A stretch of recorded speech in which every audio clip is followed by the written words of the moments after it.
And welcome back. Last week, volunteers planted more than 1,000 trees at the Bayou Sauvage National Wildlife Refuge.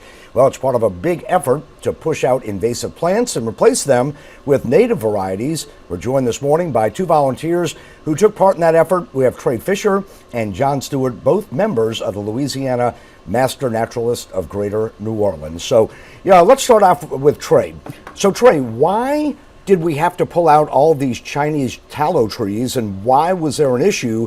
And then the replanting of 1,000 other trees. So kind of educate us on why we had to pull these out and then put in other trees that may actually do a better job. So normally out here we've got a lot of windstorms, and a lot of trees will fall down and ecosystems change. But as a lot of people know, probably have heard of the tallow tree. It's pretty invasive and moves pretty quick. And what happens is when you have forests that get damaged by hurricanes, say, these tallow trees move in, and then the other native trees that normally would sustain here, they've got a chance to grow. So you had to basically, in a short summary, is to basically get the tallow trees out of the way so the native trees could come back and do their thing. And then naturally, the native flora doesn't include the tallow tree. The tallow tree is an invasive tree that's come here, through human means, and so we had to take it in our hands to kind of slow down that process to kind of let things grow. So when it came down to replanting and putting down those live oaks and cypress trees, I mean, where do all these seedlings and where do they come from? I mean, do you all have a place where you all grow these, or you all have a seedling area that you all do seeding? How does all that work? Right. So actually, it's a group effort. I mean, kind of the brainchild of this whole project has been the Louisiana Iris Conservation Initiative. And so he had Gary and that group, and that's who we volunteer with. They got a nursery where they grow irises, where they get the trees.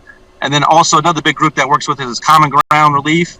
And they've worked to get us trees, and then we basically supply the labor. But what they do, in short, is they buy some of the trees from nurseries. A lot of the irises or cypress will be grown here locally at different spots, like grow places, and then we'll bring them here. And we'll get volunteer groups. Just last week, we had the University of Wisconsin-Madison, a bunch of volunteers, about 20, 30 kids come down, got to learn about this place, see what we're doing, and helped us plant hundreds and hundreds of trees, cypress, live oak, willow oak, some of the native trees we're trying to do. But so it's from a variety of sources. Yeah, I mean, it's excuse me, it sounds like a huge job. So what is the benefit of this in the future? I mean, what is the end goal by doing all this work? Taking out trees that may not really work for the area, putting in trees that do. What is the end-all goal of all this? So for us, first of all, Bayou Sauvage is a National Wildlife Refuge. It's, Sure. Which is run by the U.S. Fish and Wildlife Service. And so this place has been held out to be protected. It's a significant environment. I mean, worldwide, it's significant for migratory birds. But it's also one of the unique forests in Louisiana. It's called a ridge forest. And so it's one of the last remaining intact ridge forests in the state, maybe even the southeast of the United States. And so just preserving that for educational purposes, so people could see, like, this is Bayou Sauvage, was built by the Mississippi River, and this is the natural process.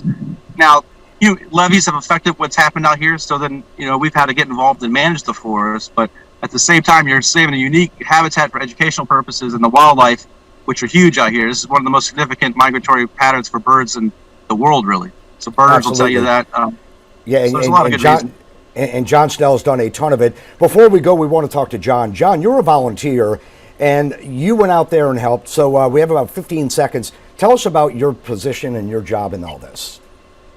Yeah, I came to get service hours through the Master Naturalist course, but I've stayed well past those hours just because the simple act of planting trees has been unbelievably rewarding. Getting to learn about this region from leaders like Gary has made me feel very invested in this region, and I just leave with a good feeling every time, truly. Well, we appreciate all the efforts from you, the volunteers, and Trey, congratulations on the project, and we hope to see it grow over the future and bring in some of those wildlife and some of those natural areas that certainly need that rebuilding. We appreciate your time and looking forward to it. Take care. Absolutely. Thanks for having us. Thank you.